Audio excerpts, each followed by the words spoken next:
Hello everyone, and welcome back to my show. I'm Dr. Lot from Acupuncture is My Life. Now in this episode, I plan to discuss the impact this virus can have on someone who's been diagnosed with COPD. Now first, let's begin with the discussion of what is COPD? Now COPD, which is short for chronic obstructive pulmonary disease, whereas its name implies, it's an obstruction of the airways secondary to emphysema and chronic bronchitis. Now, individuals diagnosed with COPD usually have both chronic bronchitis and emphysema. And the manifestations of these disorders include excessive secretion of bronchial mucus, along with a productive cough, accompanied with permanent enlargement of distal air spaces of the terminal bronchiole, which can gradually progress to airway hyperactivity. Now, in a nutshell, COPD is basically a group of lung diseases which together makes it difficult for one to breathe. As part of its diagnosis, an individual must have a productive cough, an excessive secretion of mucus for a minimum of at least, let's say, 3 months for 2 consecutive years. Now, the main complaint of individuals with COPD is usually shortness of breath with excessive cough with sputum. Now, these symptoms tend to worsen over the years, beginning with signs of difficult or labored breathing simply from heavy exertion, then eventually to mild activities, where in its more advanced stages, you'll experience difficulty or labored breathing at rest. Now, death is usually occurs secondary to acute respiratory failure. Now, take a moment and think about my past coronavirus episodes when I would discuss the symptoms which accompany this virus, such as fever, cough, and trouble breathing. This combination spells disaster for individuals with COPD. Now, although individuals with COPD are not at a high risk of getting the coronavirus, they are, though, at a higher risk of complications and poorer outcomes relative to being infected by this virus because the lungs are its primary target. Now, once inhaled, lung inflammation usually occurs whereby the organ's air sacs fill with fluids, which can be potentially life-threatening.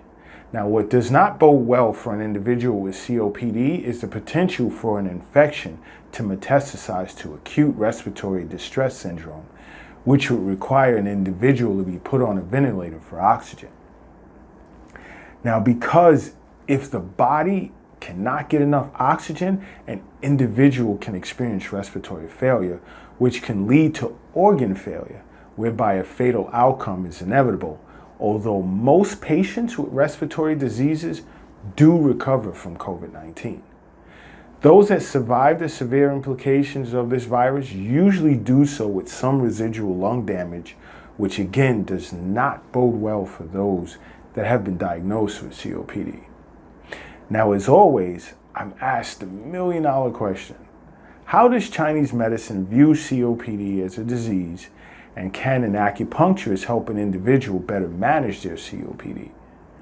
To that, I'll say yes. An acupuncturist can help you better manage your COPD along with your present medications prescribed by your doctor. So when you get a moment, sit with an acupuncturist near you to discuss further how they may be able to help you. Now, with that being said, from a traditional Chinese medicine perspective, COPD is differentiated and treated as either a cough, breathlessness, wheezing, and/or congestive fluids.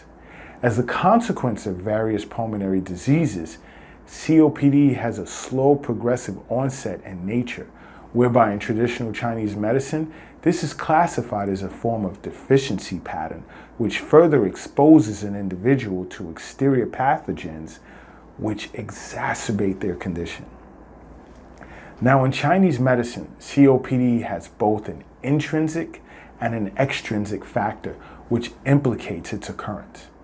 Now, when it comes to extrinsic factors, 2 general sub-factors are involved, which are exterior pathogens and lifestyle choices.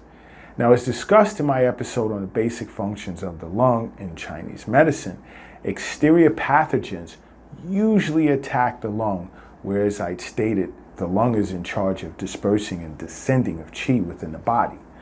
When it comes to lifestyle choices, smoking, excessive alcohol consumption, poor diet consisting of greasy foods can cause phlegm damp accumulation, which then obstructs the airways, which negatively affects the lung qi, causing an individual to cough or experience shortness of breath or undergo bouts of wheezing.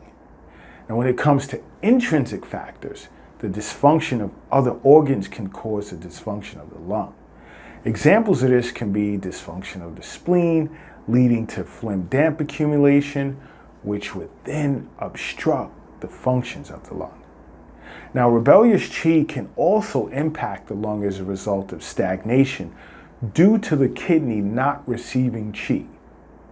Now, kidney yin deficiency with empty fire can dry up yin fluids, obstructing the lung's ability to descend qi.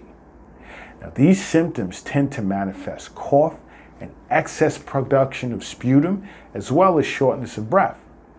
Mutual aggravation of both extrinsic and intrinsic factors is what manifests chronicity of this disease as becoming progressively irreversible. Now, in my next episode, I will analyze the primary symptoms of COPD from a traditional Chinese medicine perspective, as well as continue my discussion on the impact this virus can have on individuals diagnosed with COPD. Now, don't forget to subscribe to my channel to learn more about acupuncture and how it can benefit yourself as well as others. And until next time, acupuncture is my life. What's yours?